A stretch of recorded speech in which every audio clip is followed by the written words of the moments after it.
Le gouvernement de la République démocratique du Congo annonce pour bientôt la récupération de la cité de Bunagana, occupée depuis plusieurs mois par le mouvement terroriste M23 soutenu par le Rwanda. Annonce faite par le porte-parole du gouvernement, le ministre de Communication et Médias Patrick Muyaya, lors de son tout dernier briefing avec la presse tenu à Kinshasa.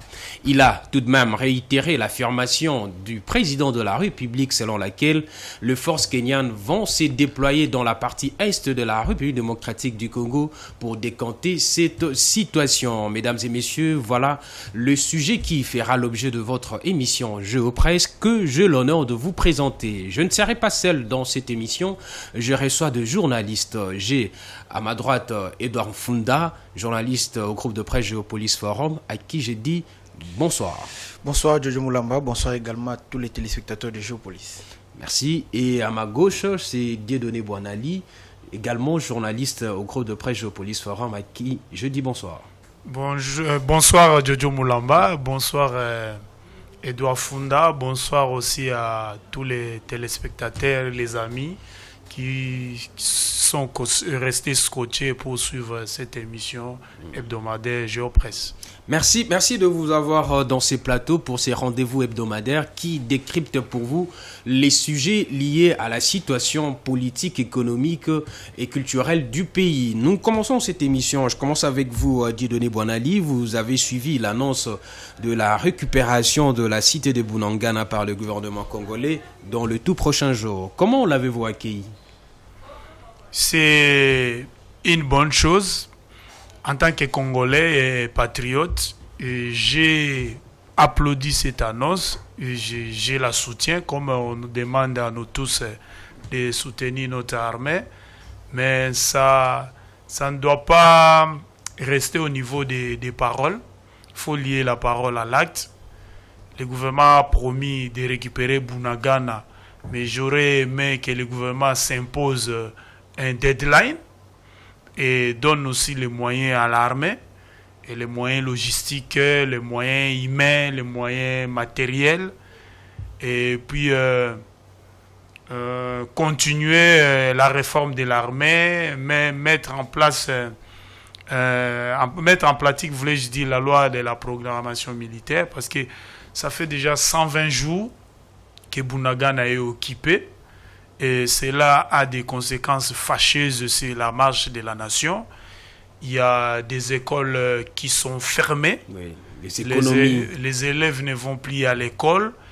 Il y a un poste frontalier à Bunagana qui contenait plusieurs services de l'État. Vous avez la Direction générale des migrations, vous avez les postes de l'Agence nationale des renseignements, vous avez les postes de la police, vous avez la douane et d'autres régies financières. Et ces postes-là ne fonctionnent pas. C'est un manque à gagner important pour les régies financières. C'est un manque à gagner important pour l'État sur les plans même, gestion du mouvement de la population. Oui. À travers ces postes, il y a des va-et-vient des mouvements de population, des nationaux qui quittent les pays, qui vont commercer avec certains habitants des pays voisins et vice-versa. Et ces postes frontaliers, il a été laissé pendant plus de 120 jours à une force ennemie. Je parle du mouvement du 23 mars, communément appelé le M23, qui est soutenu par les Rwandais, il ne faut plus s'en cacher.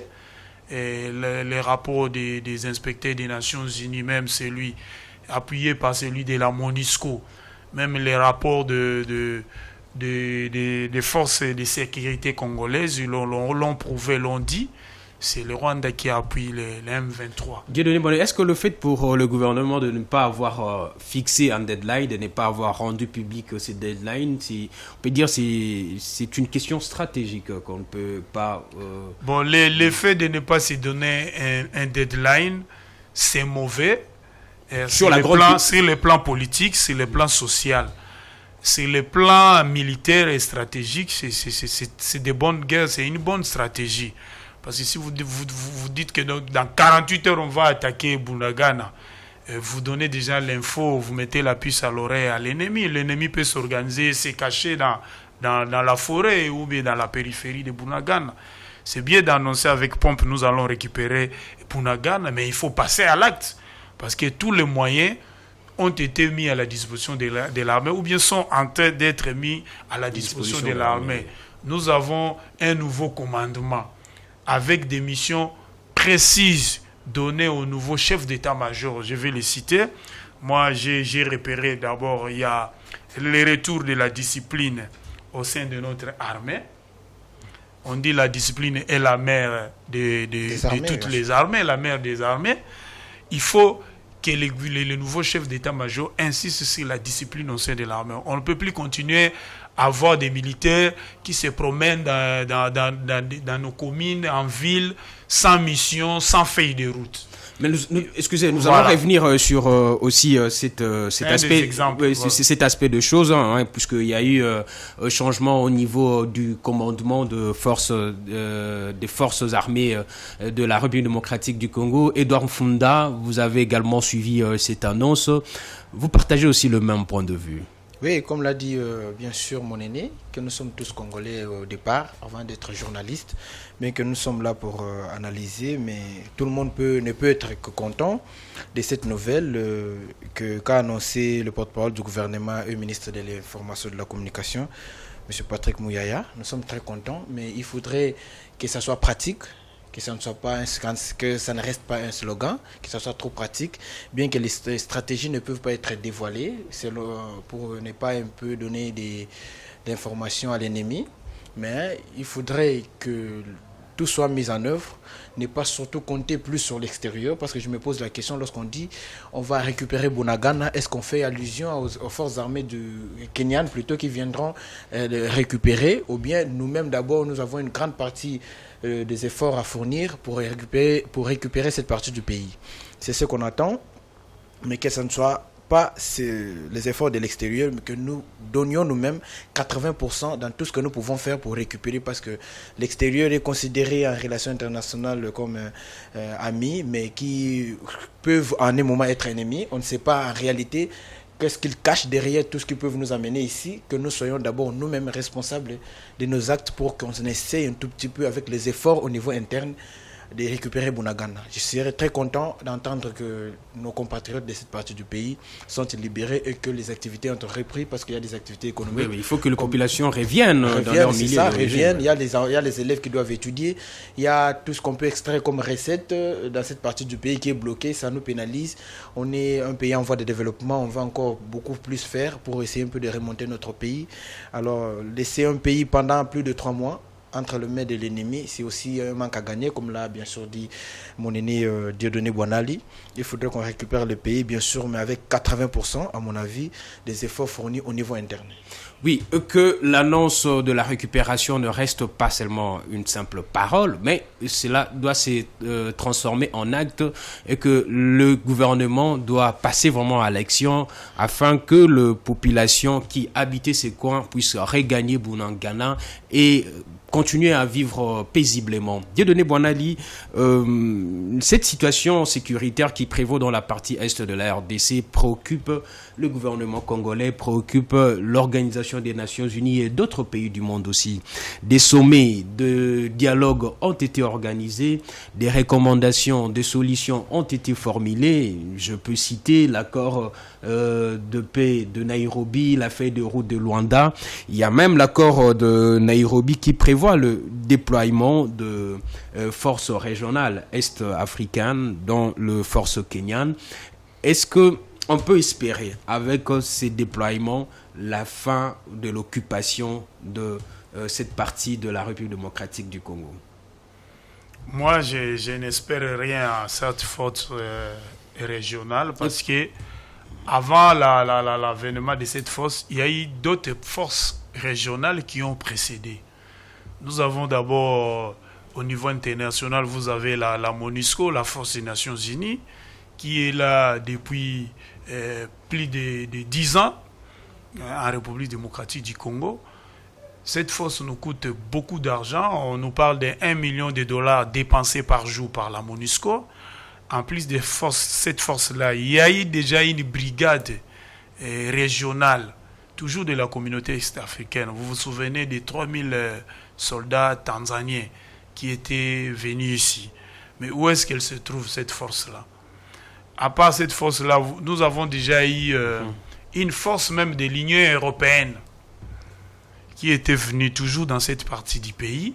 Nous avons eu par le passé une force française, l'opération Artemis, qui était basée à Bunia. En plus de cette force-là, vous avez les armées de tous les pays qui se disent « Je suis menacé par la présence des FDLR au Congo. Je suis menacé par la présence des M23 à Bunagana. Je suis menacé par la présence des rebelles ougandais, des ADF dans les grands nord de la République démocratique du Congo. » Tout le monde a eu à intervenir. Les armées ougandaises, burundaises, rwandaises ont été invitées une fois dans l'histoire ou 2 fois à intervenir pour venir traquer eux-mêmes les rebelles qui reprochaient à la RDC de loger. Oui. Ils sont venus eux-mêmes, on les a autorisés. Venez, vous les Rwandais, cherchez ces rebelles-là, vous les traquez. On vous donne 1 mois. Mais on n'est jamais parvenu à la solution. Chaque fois, on retourne à la case de départ. Moi, je pense que cette force-là, ça sera une force d'observation, d'interposition. La force ne vient pas pour faire la guerre. Moi, je pense. Ça sera une force de trop et ça ne va rien amener. Le problème est qu'il faut sanctionner les pays agresseurs. Comment les sanctionner? On peut les sanctionner économiquement. Les accords commerciaux ont été suspendus. Vous leur coupez les vivres. Les sanctions se limitent jusqu'à maintenant à la RDC. Il n'y a que la RDC qui a sanctionné les Rwandais. Il faut que la communauté internationale aussi sanctionne les pays des 1000 collines. On peut les sanctionner financièrement en coupant les subsides, l'aide étrangère qu'on donne au Rwanda. On peut commencer à les diminuer. Ça va dissuader Kigali à ne plus agresser la RDC directement ou par leur valet, les M23. Lorsque vous parlez de la communauté internationale, vous faites allusion à quelle nation? La communauté internationale. Déjà même la levée de l'embargo pose problème. Nous-mêmes, nous en faisons partie, parce que quand on parle de la communauté internationale, ces concepts renvoient souvent à l'Occident. Parce qu'il y a eu un certain moment, à une certaine période de l'histoire, c'est l'Occident qui contrôlait le monde. Il y avait un système de pensée unique. Mais avec la guerre de l'Ukraine, avec la vision des grandeurs de la Chine et de la Corée du Nord, il y a un certain équilibre qui commence à s'instaurer sur le plan international. Quand je parle de la communauté internationale, y compris la RDC, nous-mêmes, en tant que peuple, en tant que gouvernement, nous avons pris des dispositions pour sanctionner les Rwandais. On a interdit les compagnies aériennes de ne plus atterrir en RDC. Et d'autres sanctions économiques ont suivi. On a suspendu tous les accords de coopération qu'on a avec les pays des 1000 sur le plan commercial. Oui. Je pense que les autres pays du monde, que nous appelons la communauté internationale, doivent emboîter les pas à la RDC. Si vous avez fait des pressions diplomatiques, des négociations en coulisses, ça n'a pas abouti. Mais l'heure a sonné. Il faut passer maintenant aux sanctions financières. Vous pouvez sanctionner même certains dignitaires rwandais.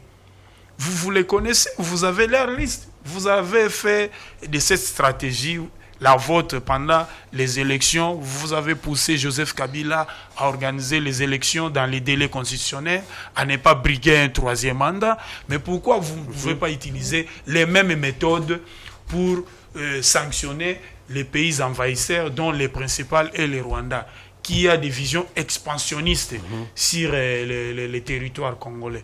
Moi, je pense qu'il faut changer de méthode, sanctionner.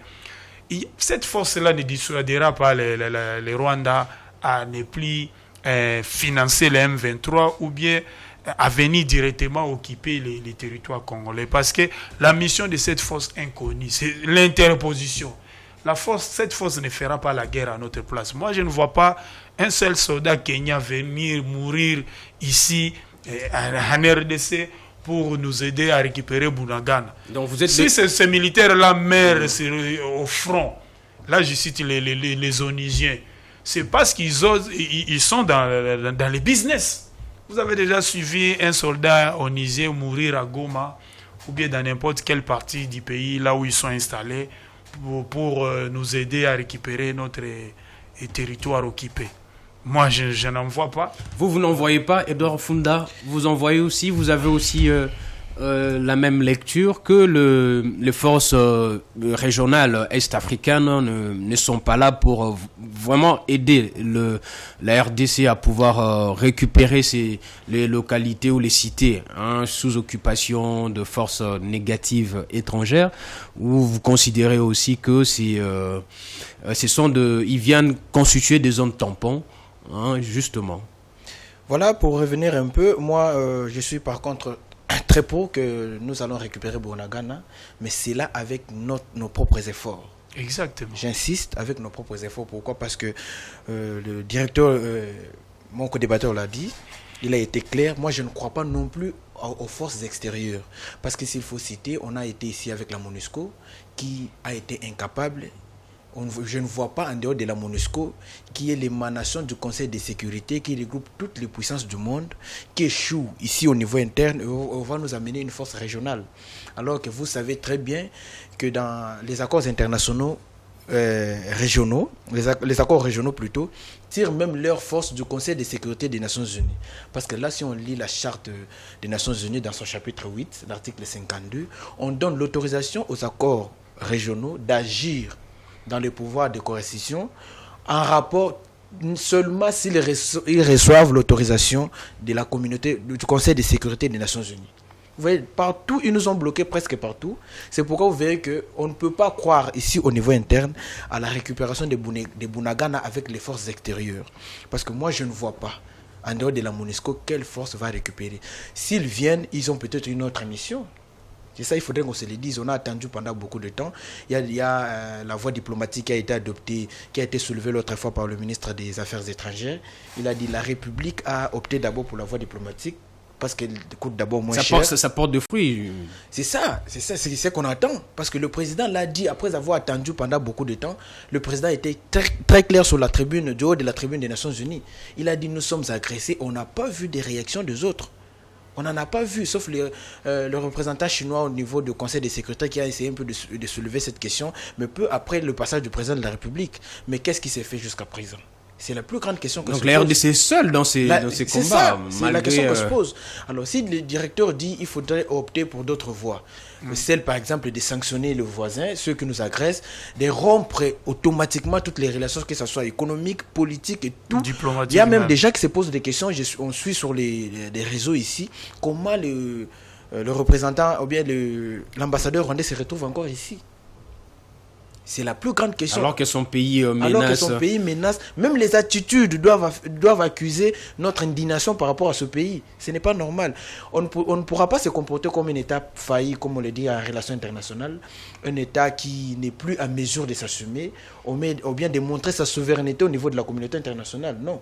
Nous sommes un pays avec 2 345 000 km², avec toute une population, une démographie aussi importante. Les gens peuvent se décider, bien sûr avec l'appui interne, parce que les FARDC, ce sont nos frères à nous. Ils ne voudront pas voir, les FARDC ne pourra pas accepter voir sa mère être tuée parce qu'il va récupérer les diamants. Tout ce qu'on dit à l'Est de la République, oui, nous sommes infiltrés par ceux qui sont dans l'armée, mais la plus grande question aussi, il faut le poser. Est-ce que ce sont des Congolais qui nous infiltrent eux-mêmes, qui sont dans l'armée? Est-ce que ce sont ces Congolais qui nous infiltrent? Mais Edouard Funda, je vais encore revenir vers vous. Il y a parmi les solutions, on a parlé de l'accord de paix de Nairobi, mais il y a aussi la feuille de route de Luanda, sur laquelle le gouvernement vraiment repose pour mettre fin à cette situation. Cette feuille de route prévoit les cessez-le-feu. L'armée congolaise, l'armée loyaliste congolaise a respecté, mais il y a le M23 qui jusque-là ne respecte pas cette feuille de route.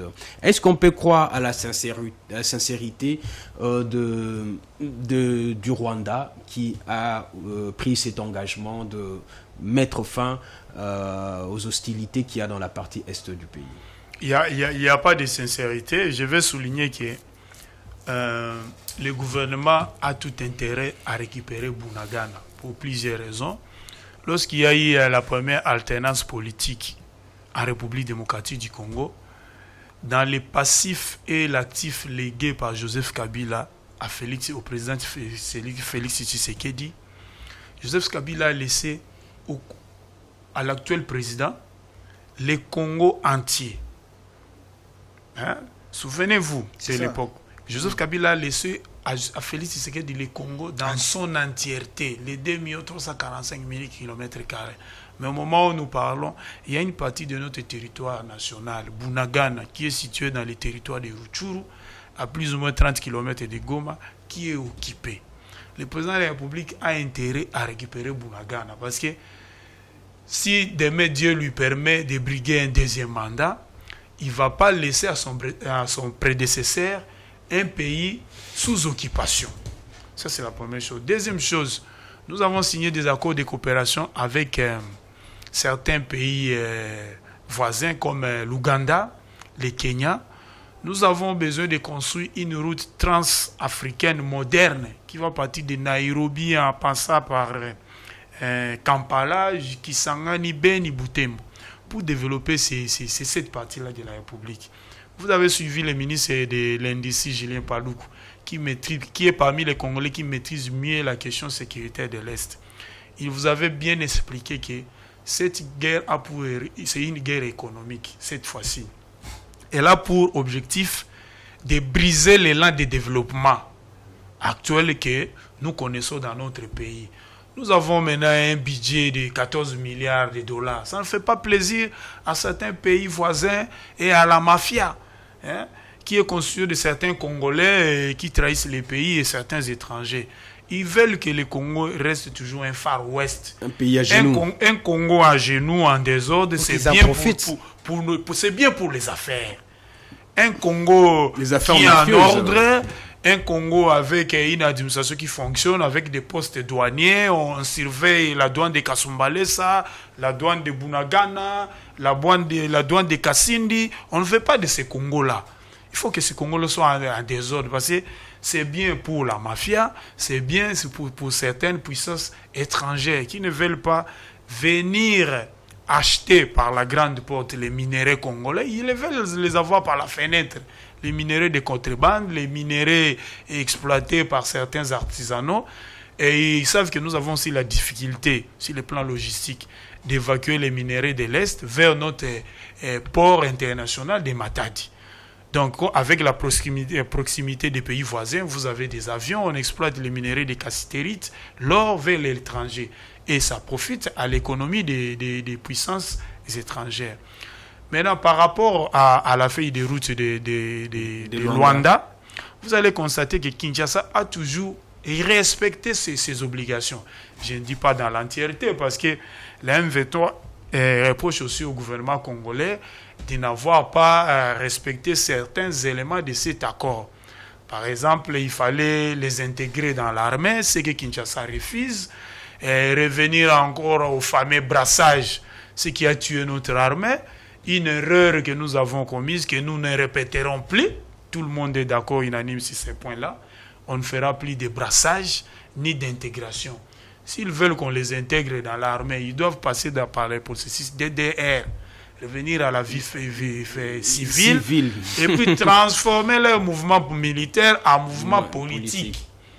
Allez au Parlement, désigner des représentants, participer aux élections, faites-vous élire, allez au niveau des chambres du Parlement, vous avez l'Assemblée nationale, le Sénat, ou bien au niveau des assemblées provinciales, faites attendre votre voix.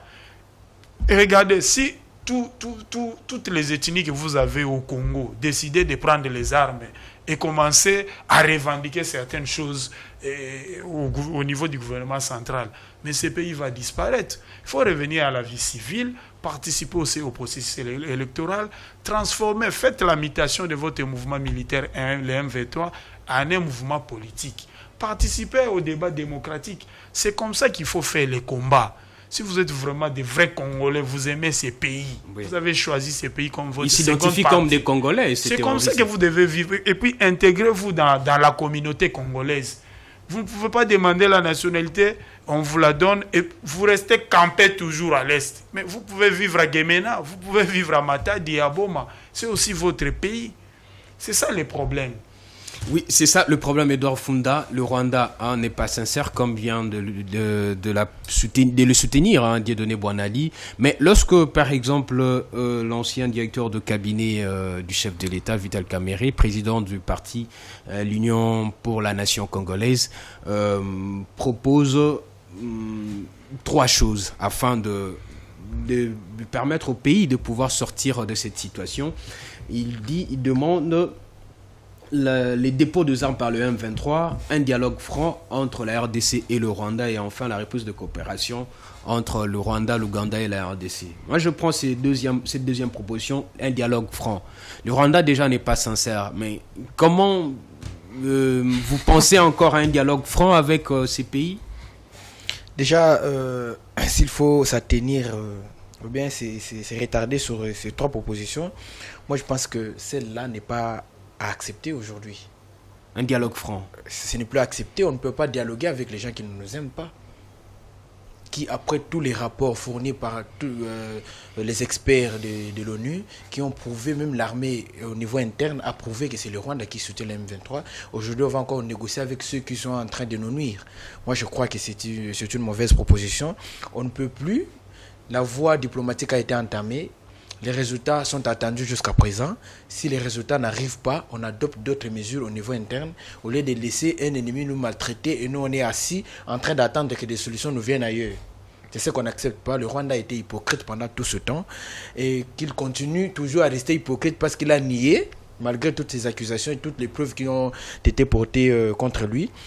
Le Rwanda continue à nier à travers, bien sûr, le président Kagame.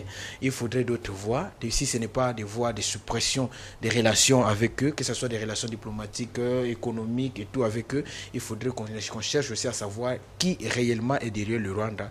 Tout ça en nous lançant dans un conflit aussi fort et visible contre ce pays. Parce qu'on ne pouvait pas accepter. On ne pouvait pas revenir dans ce que nous avons déjà fait. Nous sommes partis au pays d'Eduardo Santos, en Angola. Nous avons négocié. Nous sommes entendus qu'il faut un cessez-le-feu. C'est ce qui n'a pas été fait. Alors que le Congo s'était impliqué. Il y a même des provocations d'IM23 qui attaquent les positions de l'armée. Ce n'est pas une crainte pour le Congo. Mais lorsque Kagame parle d'une volonté politique profonde qui doit être réalisée au niveau du pays, comment... Non, la volonté politique, c'est au niveau interne. Ça ne les concerne pas d'abord. C'est nous qui nous organisons ici au niveau interne. Donc, le pays s'organise au niveau interne. Mais pourquoi s'ingérer dans nos problèmes? C'est la plus grande question. Si tu refuses que tu n'appuies pas, mais pourquoi tu parles de notre organisation? C'est ça. Le Rwanda, c'est un pays. On ne refuse pas. Il nie tout ce qu'il a contre nous. Mais la plus grande question, ou bien le plus grand mot qui m'a touché ici, c'est ce que mon co-débatteur a dit. Tout ça, c'est une guerre économique. Les gens ne voudront pas nous voir, tous les pays frontières ne voudront pas nous voir évoluer. Avec tout ce que nous avons le Congo, nous avons presque tout. Ils ne voudront pas, avec tout ce qu'il y a, l'organisation au niveau interne ici, le contrôle des frontières, des douanes et tout, l'ordre qui est mis. Grâce à cette guerre, le Rwanda est devenu premier producteur du coltan. Voilà. Voilà. En Afrique. Tout ce qui est en train d'être fait au niveau interne par le gouvernement, l'assainissement même du climat des affaires, ils n'accepteront pas. Ils voudront un pays qui est comparable à la jungle pour qu'ils viennent faire n'importe quoi. Notre organisation dérange tous les pays voisins. Ça, il faudrait qu'on le dise. Alors, c'est pourquoi moi, je vous ai proposé au début ici, j'ai même dit ça sur ce plateau, qu'il ne faudrait pas attendre l'apport extérieur pour essayer un peu de rétablir d'abord la paix au niveau de Bunagana avant d'entamer le pays dans son ensemble parce que Bunagana a été récupéré récemment. Il y a toutes les zones de l'Est qui sont souvent attaquées. Il y a Walikale, Erengeti, partout les gens sont attaqués, les gens fuient. Tout ça, les gens cherchent à récupérer des minéraux par ça. C'est pourquoi même la déclaration d'Antonio Guterres, qui est le secrétaire général de l'ONU, le patron de l'ONU, disant que la MONUSCO était capable de faire face à un petit groupe armé. Ça sent déjà une mauvaise foi, ça sent une complicité contre le pays. Et c'est pourquoi c'est une trahison. On ne pouvait pas accepter. Là où il y a la Russie, là où il y a la France, les États-Unis, l'Angleterre, la Chine, toutes les grandes puissances du monde sont réunies. Ils sont puissants économiquement et militairement. On ne pouvait pas croire que la MONUSCO, qui est l'émanation du Conseil de sécurité, là où se trouvent les grandes puissances, soient incapables de faire face à un mouvement rebelle. comment non, je ne voudrais pas citer le nom. Ils nous ont envoyé des soldats originaires des pays qui n'ont pas un passé militaire. Mais c'est des Philippiens. Vous comptez sur les Philippiens, les Malaisiens, voilà, par exemple, les Pakistanais. Voilà, on ne peut pas croire à une communauté internationale comme ça. C'est bien, nous existons, nous sommes dans un monde, il y a toujours la notion de la systémie qui nous oblige. Donc le Congo doit se prendre en charge. Oui, il y a la notion de la systémie qui nous oblige d'être en corrélation avec les autres pour qu'on fonctionne bien. Parce qu'on ne peut pas vivre aujourd'hui en vase clos, on a des accords partout par-ci par-là, il y a des aides que nous recevons de l'extérieur, on ne refuse pas, bien que nous contribuons nous aussi à toutes les organisations internationales, mais nous devions nous-mêmes nous prendre en charge tous en ce qui concerne d'abord la sécurité intérieure. Il y a ce qu'on appelle en relation internationale des solutions bizarres, c'est que je dis ici, est-ce qu'on peut commencer par attaquer le Rwanda pour voir qui est derrière lui ? Alors que les ennemis sont déjà visibles. La RDC sera accusé sera considéré comme un pays agresseur. C'est ça. Et ça va créer des problèmes Ils nous ont presque piégés partout. Parce qu'ils nous disent, tous ont un même discours, un seul discours plutôt. Ils disent non, allez-y par des voies de négociation, allez trouver des voies pacifiques pour essayer un peu de régler le problème. En attendant, ils ne savent pas que les gens sont en train de mourir chez nous. En attendant, les gens sont en train de mourir en République démocratique du Congo. Le Congo doit lui-même s'y prendre en charge en ce qui concerne sa situation sécuritaire.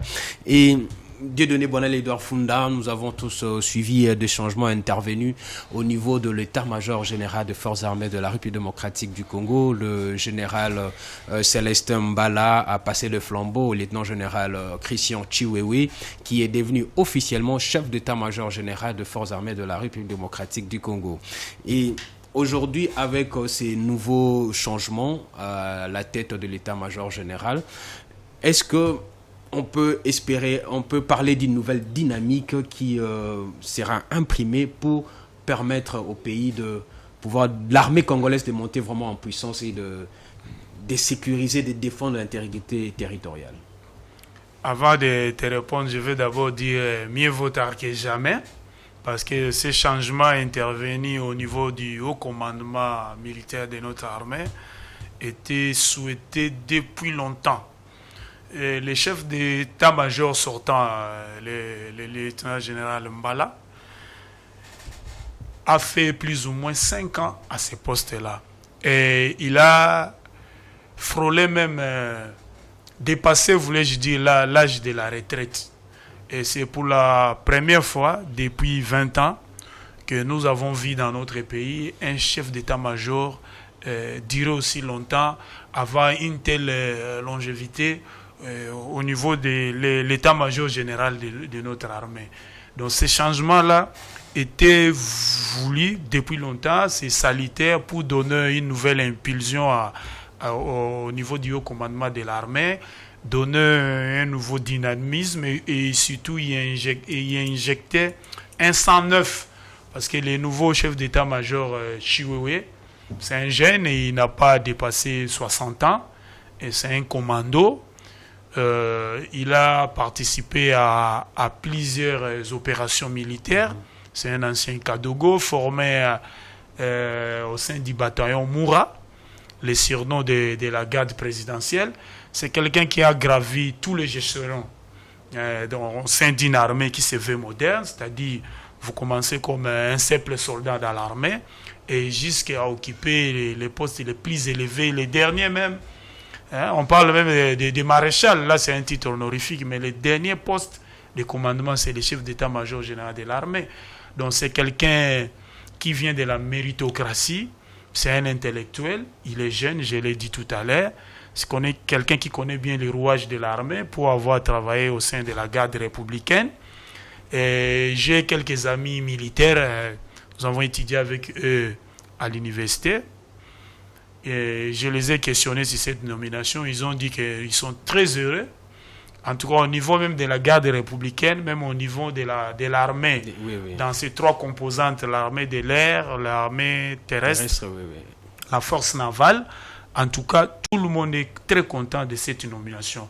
Parce que c'est quelqu'un qui connaît les souffrances des militaires. Parce que il n'est pas devenu major, colonel, général, jusqu'à devenir chef d'état-major par recommandation, ou soit vous donnez de l'argent, on vous nomme, On connaît ce qui se passe, certaines choses qui se passent dans notre armée. Voilà. Surtout au sein de la police, il y a des cousins, des petits-neveux qu'on facilite la promotion sans avoir servi la nation. Il y a des ou soit réussir une mission donnée dans un coin de la République, mais vous vous réveillez le matin, un petit là du quartier, il devient colonel. Mais toi, tu deviens colonel comment? Tu n'as jamais commandé une opération, même réussi une mission. Mais comment? Mais dans une armée moderne, on doit nommer des gens comme le général Chiwewe là. Il a fait preuve ailleurs. Il a travaillé sous les drapeaux. Il a servi l'ancien président, l'actuel président. Tout le monde a vu qu'il travaille. D'ailleurs, c'est un pasteur. Et il n'est pas trempé dans les business, les opérations minières. Oh non, il a un carré minier quelque part dans les pays. C'est ce genre d'officiers que nous voulons avoir à la tête de notre armée, même à la tête de la police. Pas des officiers affairistes. Oui, à gauche, on l'appelle pour ses affaires. À droite, on l'appelle, non. Il faut intervenir sur le terrain. Oui, c'est ce qui est dénoncé aujourd'hui par tout Congolais. Edouard Funda, aujourd'hui, le lieutenant-général Christian Chiwewe devient chef d'état-major général, mais dans un contexte où le pays est en guerre, dans la partie Est, et il y a des conflits aussi à Kwamouth. Quelle est votre lecture par rapport à cela? Merci une fois de plus, Doudou Moulamba. Moi, je crois que ce changement s'imposait. Il était impérieux qu'on opère ce changement parce que l'insalubrité qui a existé dans les forces armées congolaises, tout le monde l'a décrié. Même les rapports, la pérennité de la faiblesse de l'armée pendant beaucoup de temps nécessitait un changement pour qu'on ait une autre vision et une autre allure dans l'armée. Vous savez, dans un pays comme la République démocratique du Congo, avec tout ce que nous avons, on vient de le soulever ici sur le plan économique, il faudrait qu'on ait une armée très forte, une armée qui ne sera pas déjà au niveau interne insultée par les Congolais eux-mêmes, parce que ça existait. On a parlé de l'infiltration, on a parlé du recrutement des étrangers dans l'armée. Tout ça, il faudrait qu'il y ait des changements. Et ces changements ne doivent pas se limiter seulement au chef d'état-major, il faudrait que les changements passent partout. Il y a beaucoup de propositions à faire au niveau de l'armée, pour qu'on ait, même au niveau de la police, pour qu'on ait une sécurité interne et au niveau des frontières très efficace. Aujourd'hui, avec ce changement, on croit surtout au regard du CV que le lieutenant-général Christian Chiwewe présente, oui. Et on croit fermement à un changement aussi au niveau du fonctionnement interne, parce que c'est lui maintenant qui a le commande, qui a la responsabilité entière des forces armées. On croit qu'avec tout ce qu'il a et tous les échelons qu'il a gravis, qu'il connaît des réalités du soldat congolais, et il pourra mettre en place toutes les stratégies pour essayer un peu de remonter et d'arrêter toutes les bouches qui aujourd'hui insultent l'armée, parce qu'on ne pouvait pas accepter que nous sommes agressés et qu'au niveau interne, les gens parlent de la faiblesse de l'armée. C'est quelque chose à bannir. Alors, le président a joué d'une sagesse. Moi, j'allais encore être très content. Lorsqu'on parle de si le porte-parole du gouvernement nous avait dit, dès lors que nous avons opéré ce changement à la tête de l'armée, nous allons très vite récupérer Bunagana. Dès lors que il y aura de changements au niveau de l'armée, la cité de Bunagana sera récupérée. Nous tendons vers la fin de cette émission. Dieudonné Boinali, un dernier mot par rapport à la situation sécuritaire. Un mot je suis très content encore une fois de cette nomination. Je pense que le lieutenant général Chiwewe va amener cette discipline qu'il avait imprimée au sein de la garde républicaine, au sein de notre armée nationale. Nous savons que si on fait la petite comparaison entre l'armée et la police, vous allez sentir que nos militaires sont vraiment très disciplinés par rapport à certains policiers, surtout les policiers de circulation routière. Je pense qu'il amène cette discipline-là, cette dose de discipline-là dans notre armée, beaucoup de choses vont changer. Deuxièmement, je voulais dire, il faut qu'il se considère comme il a la tête d'une armée de paix et une armée de développement. C'est-à-dire, comme nous sommes en guerre, nous devons récupérer Bunagana et sécuriser les autres parties du territoire national. Mettre fin au conflit à Kwamouth aussi. Mettre aussi fin au conflit à Kwamouth, parce que nous ne pouvons pas organiser des élections sans Bunagana, sans Kwamouth. Ça sera un électorat perdu pour certains candidats qui mise sur ces contrées-là de la République pour engager beaucoup de voix. Nous avons besoin aussi de notre armée pour la logistique électorale. Vous avez vu lors des élections passées, et la CENI était en difficulté. Ni étaient les camions de l'armée, les fameux Jefang là, mis à la disposition de l'armée, la logistique de l'armée, qui doit être encore renforcée pour organiser les élections. Je pense aussi, en temps de paix, nous avons besoin de manger les maïs de Kanyamakassis. Nous avons déjà vu dans beaucoup d'armées du monde, en temps de paix, les militaires ne doivent pas rester cantonnés dans leur caserne. Ils doivent faire d'autres choses pour l'intérêt de la nation. On parle par exemple, les génies civils, militaires. Nous avons des militaires qui sont des ingénieurs, on sait, de notre armée. Nous avons des militaires médecins. Médecins même. Nous avons des militaires qui ont fait la communication, qui gèrent même des hôpitaux comme celui de Kankokolo. Kanchachi même. On peut faire appel à eux pour des interventions dans le secteur médical, dans le secteur des infrastructures. Nous avons aussi besoin de notre armée pour développer l'agriculture. Si aujourd'hui la Chine est devenue une grande puissance, même l'IRSS, ces pays-là s'appuient aussi sur leur armée pour développer la nation, c'est-à-dire avoir une armée de développement. Une armée qui est à la fois dissuasive, qui nous procure la paix, qui nous sécurise, qui fait peur aux voisins, mais une armée aussi qui participe au développement. Je pense que tous les militaires vont les soutenir, mais je termine par demander une chose au chef de l'État. Il faut qu'il nomme le plus rapidement aussi au niveau de la police nationale. Surtout au niveau des sous-siat là, les petits commandements là. Nous avons beaucoup de problèmes avec nos commandants là. Beaucoup dorment sur leur laurier. Ils ont transformé les sous-siat là en bureaucratie. Vous les appelez comme ça? Oh non, je n'ai qu'un élément, je ne peux pas intervenir. Oh non, je suis resté seul. Il faut aussi qu'on les permette. Après 6 mois, une année, on les permette. Certains chefs, je ne citerai pas leur nom, je n'ai même pas leur nom. Ils se sont familiarisés avec certains badauds de Koulouna. Quand vous accusez un Koulou, ils disent « Ah, là-bas, c'est mon vieux, ils me connaissent déjà, je vais sortir le soir. » Il faut un changement le plus rapidement à la tête de la police. Surtout nous, à Mongafoula, on dort plus ces derniers temps. D'accord, voilà. Dieudonné Bonnel, il faut un changement intégral, un changement radical à tous les niveaux. Edouard Funda, il faut une armée aussi dissuasive, une armée de paix, une armée dissuasive qui sécurise sa population, qui sécurise les territoires de son pays, mais aussi une armée qui participe au développement du pays. Certainement, une armée aussi forte, une armée disciplinée surtout, animée du patriotisme. C'est ce qui est très important. Lorsqu'on est patriote, on n'accepte pas tout mouvement de l'extérieur qui vient nuire au pays. Ça, c'est une armée. Je crois que c'est pas mon dernier mot. C'est votre dernier mot? Malheureusement, la boucle. Malheureusement, on a beaucoup à dire. Moi, je crois que pour mon dernier mot, j'ai 2 éléments à soulever ici. Il faut d'abord commencer au niveau du pays, fuir les traités inégaux. Comme le disait l'historien Dong Wang, l'historien chinois, il faut fuir des traités inégaux. Ce sont des traités qui ont été imposés à l'époque, je crois, au XXe siècle plutôt, à la Chine, au Japon par les Occidentaux, les pays colonisateurs par les Occidentaux.